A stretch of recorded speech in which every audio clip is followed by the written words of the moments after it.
Assalamualaikum warahmatullahi wabarakatuh. Perkenalkan, nama saya Umi Nur Fadila dengan NIM B1B1 21191 akan membacakan materi PPT Wawasan Kemaritiman yang berjudul Sumber Daya Hayati dan Non-Hayati. Perikanan tangkap. Kegiatan penangkapan ikan sektor perikanan di Indonesia sebagai bagian dari sumber daya hayati sangat dipengaruhi oleh ekosistem pesisir dan laut. Beberapa ekosistem tersebut ialah hutan mangrove, terumbu karang, dan padang lamun. B. Alat jenis tangkap.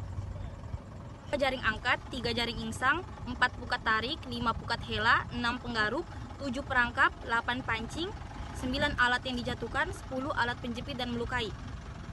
Hasil tangkapan. Jumlah tangkapan sektor perikanan di Indonesia terus mengalami kenaikan dari tahun ke tahun. Bahkan pada tahun 2016, produksi perikanan tangkap mencapai 6,83 juta ton. Hasil tangkapan. Jumlah tangkapan sektor perikanan di Indonesia terus mengalami kenaikan dari tahun ke tahun. Bahkan pada tahun 2016, produksi perikanan tangkap mencapai 6,83 juta ton. Pada tahun 2015 lalu, hasil tangkapan ikan di Indonesia mengalami peningkatan yang cukup signifikan. Di Ternate, Satuan Kerja Direktorat Jenderal Pengawasan Sumber Daya Kelautan dan Perikanan menyebutkan angka hasil tangkapan ikan mencapai 5,6 juta ekor. Perikanan budidaya. Pada tahun 2016 lalu, 70,6% atau 11,68 juta ton hasil perikanan budidaya Indonesia didapatkan dari rumput laut, sisanya didapatkan dari jenis ikan nila, lele, udang, bandeng, dan lain-lain. Meskipun hasilnya mencapai 4,99 juta ton, namun ternyata hasil ini belum memenuhi target KKP. Ruang laut. Persil Budaya Keramba. Penataan ruang laut Indonesia dimulai dengan penyusunan 11 Master Plan Pembangunan Pulau dan Kawasan Terintegrasi. Tujuannya tidak lain untuk mendorong kelestarian sumber daya maritim Indonesia yang selaras dengan pembangunan kedaulatan, keberlanjutan, dan kesejahteraan. Tol laut.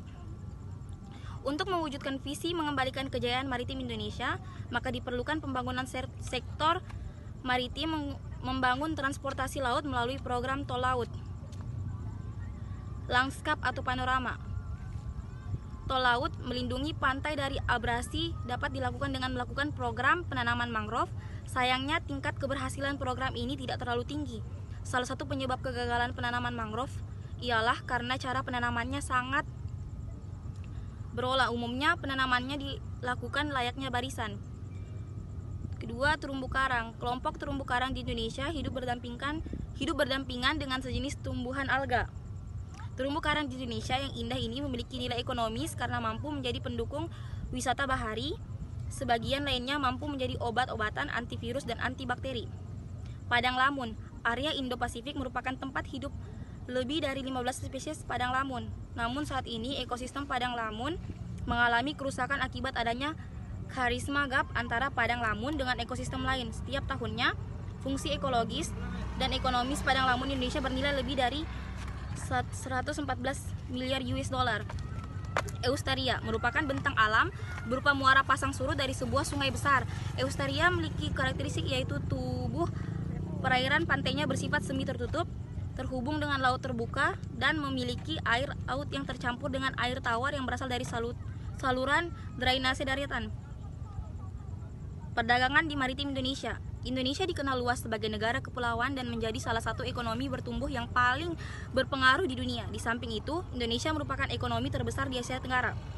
Urgensi pengembangan perdagangan melalui maritim didorong oleh pertumbuhan ekonomi sektor maritim yang tumbuh sangat cepat dalam 6 tahun terakhir. Secara khusus, logistik melalui maritim di Indonesia memerlukan biaya yang cukup besar, yaitu 26% dari PDRB Indonesia, dan diharapkan biaya logistik ini mampu diturunkan menjadi 19% di tahun 2020.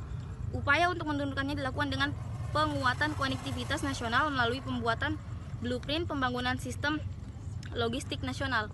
Sekian video dari saya, kurang dan lebihnya mohon dimaafkan. Wabillahi taufiq wal hidayah. Wassalamualaikum warahmatullahi wabarakatuh.